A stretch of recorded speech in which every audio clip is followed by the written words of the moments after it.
이제 브레이크 안 받고 영화 이야기를 진행할 거야 하고 요이땅 했을 수도 있고요.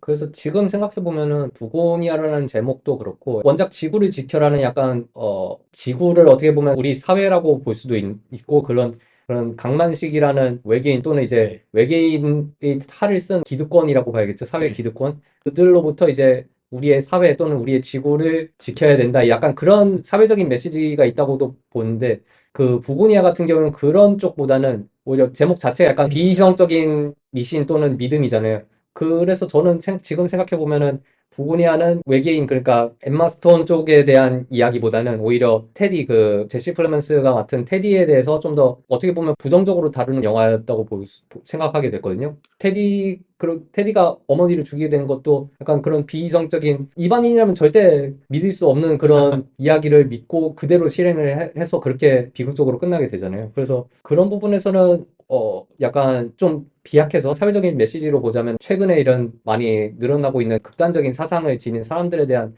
코멘터리도 어느 정도 있지는 않을까 생각을 하게 되네요. 이 얘기를 듣고 딱 저도 생각이 난 게 뭐냐면 극단적인 사람들이 끊임없이 의심하고 고문하고 하다가 자기가 듣고 싶은 말을 주잖아요. 그러니까 그제서야 행동을 하는 거예요. 그러니까 엠마 스톤이 끊임없이 아니다, 아니다, 아니다 라고 얘기할 때는 안 믿다가 뭐 부동액으로 치료제를 딱 하라니까 자기가 듣고 싶은 말이었잖아요. 어머니를 살리고 싶으니까. 물론 장치적으로 엠마 스톤이 지구의 역사를 설명을 하면서 설득을 하지만 그렇게 쉽게 설득이 될 사람이었으면 진작 설득이 돼야 됐는데 듣고 싶은 말을 기다린 거죠, 사실은. 그러니까 엠마 스톤이 결과적으로 원작을 따라서 외계인으로 결말이 났지만 그 결말이 아니었어도 차라리 좀 더 좋았지 않았나 싶기도 하네요. 그런 메시지를 생각을 해본다면. 부고니아에 대해서 좀 더 좋았던 점을 얘기를 하자면 저 그 평평한 아, 지구가 나오잖아요. 그것도 이제 어떻게 보면은 그 지구 네. 평평론이잖아요. 그게 대표적인 네. 음모론이자 그런 뭐 극단적인 사상이라고 해야 될까요? 아무튼 그런 어떻게 보면 사이비적인 특히 미국 쪽이나 서양 쪽에서 그런 게 약간 강한 걸로 알고 있거든요. 맞아요. 근데 좀 이해가 안 되는 게 한국은 오히려 땅이 좁아서 지구 평편을 믿으면 믿을만 할 수 있거든요. 근데 미국은 지평선이 보이잖아요. 지평선이 보이는데 지구 평평선을 믿는다는 게 의아하긴 하지만 어쨌든 그게 좀 많이 생각이 났고 반대로 그거를 결말에 인류 멸망의 도구로까지 사용할 줄은 몰랐어요. 사실은 그 외계인이 타고 있는 모선에 있는 그거를 표현을 해준 거잖아요. 처음부터 이 외계인 안에 있는 지구 맞, 미니어처, 일종의 맞아요. 미니어처를 보여준 거고 엠마 스톤이 그거를 결정을 하면서 그냥 인류가 전체적으로 멸종을 하잖아요. 맞아요. 저도 처음에는 이제 그 월시까지 며칠 이렇게 남았다고 이렇게 할 때 그 연출이 왜 저렇게 지구가 왜 저렇게 나오는지 잘 몰랐었거든요. 근데 이제 결말부에 와서야 이제 이거 이런 거였구나 이렇게 깨닫게 됐죠. 그쵸. 그 마더십에 있는 모형을 보여준 거죠. 네. 네. 그리고 어떻게 생각하세요? 마지막에 자폭 테러조차 못하고 사제보탄이 터진 거에 대해서는 외계인이 터트린 것 같아요? 아니면은 진짜 제시 플래먼스의 실수인 것 같아요? 실수인 것 같아요. 아, 저는 저는 지금 와서 생각해보니까 이제 그런 게, 생각이 좀 잡혔다고 생각하는 게 이제 그런 것 같아요. 그 영화 자체가 약간, 엠마 왓슨이라든지 그런 계급적인 메시지 이야기보다는 오히려 제시 플러먼스를 그 위시로 한 극단적이거나 이런 비이성적인 생각을 하는 사람들에 대한 이야기에 더 가깝다고 생각을 하거든요. 그래서 음, 그런 부분에 대해서 비이성적이고 약간 그런 자기가 듣고 싶은 말만 믿는 그런 사람들의 자멸이라고 봐야겠죠. 예. 확실히 그 지점도 원작이랑 다른 게 원작은 백윤식이 직접 예, 죽이잖아요. 그렇죠. 예. 그리고 내가 이겼다라고 얘기를 예, 한 것처럼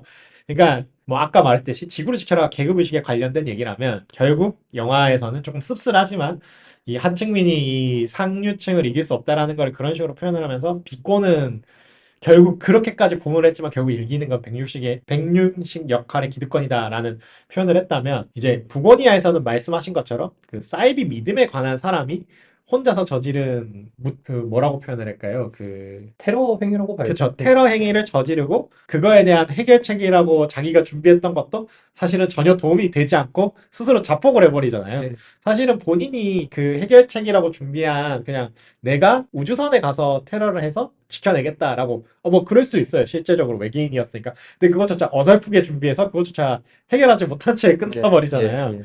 그렇다 보니까 제시 플레먼스의 심파적이라고 할 수 있는 그, 서사를 덜어낸 것 같기도 맞아요, 하고요. 맞아요. 그렇게 생각해보면은 제시 플레먼스의 감정이입할 수 있는 요소를 다 최대한 배제한 게 이해가 되죠. 그러면 중간에 나왔던 그 표현을 하잖아요. 그 어쨌든 엠마 스톤의 역할이 그러니까 엠마 스톤이 여성 그 사장이다 보니까 성적으로 유혹될 수 있으니까 우리 화학적 거세를 하자 네. 한 게 그러면 제시 플레머스에 공감을 해서 저런 사이비적인 사람에 공감하지 말라고 이야기적인 거세를 한 게 아닐까요? 서사를 거세를 해버리자. 저 사람에게 너 몰입하지 마. 이런 것처럼. 그러니까 제시 플레먼스의 지구를 지켜라의 원작의 진짜 그 한국적인 그 산업재해나 이런 것처럼 똑같이 미국도 충분히 표현하면 표현할 수 있다라고 생각을 해요. 실제로 언급되기도 해요. 그 네. 각종의 뭐라고 해야 되죠? 그 물류 센터에서 물류 일하시는. 예, 그 흑인 여성분이 다치셨는데 그쵸. 그 아무런 지원도 못 받고 오히려 예, 할당량 부족이라고 예, 고가가 더 떨어지는데 그거를 이제 제시 플레먼스가 그런 식의 계속 억울한 일을 당하다 보면은 그 사람을 몰입할 수 있으니까 마치 이제 여성에게 유혹되지 않게 화학적 거세를 하는 두 주인공처럼 이제 관객에게 너네 제시 플레먼스에 현혹돼서 이런 사이비 믿음의 정당성을 부여하지 마 할 수도 있겠죠. 그렇게 볼 수도 있겠네요. 네, 사실은 진짜 지구를 지켜라를 보면은 처음에는 왜 물파스 바르고 고문을 하니까 이상한 사람이었지만 그런 식으로 내 가족에게 일어나게 된다면은 진짜 미워 버릴 것 같고 그러다 보니까 미쳐서 외계인까지 생각을 하게 되지 않나 싶은데 어찌 보면 그런 저 정도로 싶은 이성을 남겨둔 채로 그냥 본인이 찾은 잘 편향된 정보로 뭐 결과적으로는 맞아서 이게 씁쓸한 블랙 코미디가 됐지만 그런 편향된 사상을 가지고 계속해서 대범하게 테러 행위까지 저지른 거는 조금 그런 식으로 생각을 할 수도 있겠네요. 제시 플레먼스에 대해서 몰입 요소를 아예 없애버린. 저는 없어서 아쉬웠는데 그렇게 생각을 해보면 또 그것도 감독이 의도했을 수도 예, 그래서 더 나아가서 결말에 대해서 얘기를 또 해보자면 이제 원작 결말에서는 그냥 외계인들이 지구 자체를 멸망시켜 버리잖아요. 그런 점에서는 진짜 지구를 지켜라라는 제목이 약간 제목에 빗대어 봤을 때는 외계인이라든지 외계인으로 비유한 기득권에 대한 비판으로 볼 수가 있는데 부고니아 같은 경우는 결말에서 인류만을 제거를 하거든요. 그래서 맞아요. 인상적이었던 게 박물관에서 공룡들 뼈가 전시되어 있는 네, 박물관에서 인간들도 이제 다 죽어 있는 모습으로 나오고 인간도 이게 결국에는 공룡과 같은 존재가 되어버린 그런 연출이 되는데 그런 부분에서는 어떻게 보면은 이제 영화가 아까 말씀드렸던 것처럼 그 비이성적이거나 극단적인 사상을 갖고 있는 사람들에 대한 코멘터리 외에도 인류 자체에 대해서도 좀 이야기를 하고 있다고 생각을 했거든요. 인류도 어떻게 보면은 인류가 저지르고 있는 폭력이라든지 환경 파괴라든지 결국에는 그것도 다 비이성적인 믿음과 사상으로 인해서 일어나고 있는 거잖아요. 자멸적인 제시 플레먼스 테디의 마지막 허망한 결말처럼 자기 파멸적인 결말로 치닫고 있는 인류에 대한 메시지를 내포한 게 아닐까라는 생각도 지금 생각해 보면 드네요. 그리고 이제 그 옷장으로 들어가서 갈 때는 아, 좀 신선하긴 했어요. 그렇게 이동을 해버리네, 이 생각이.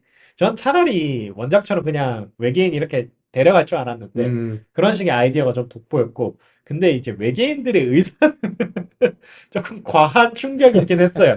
저는 근데 오히려 그러니까 원작에서는 외계인들이 진짜 좀 너무 뻔한 외계인이거든요. 그쵸.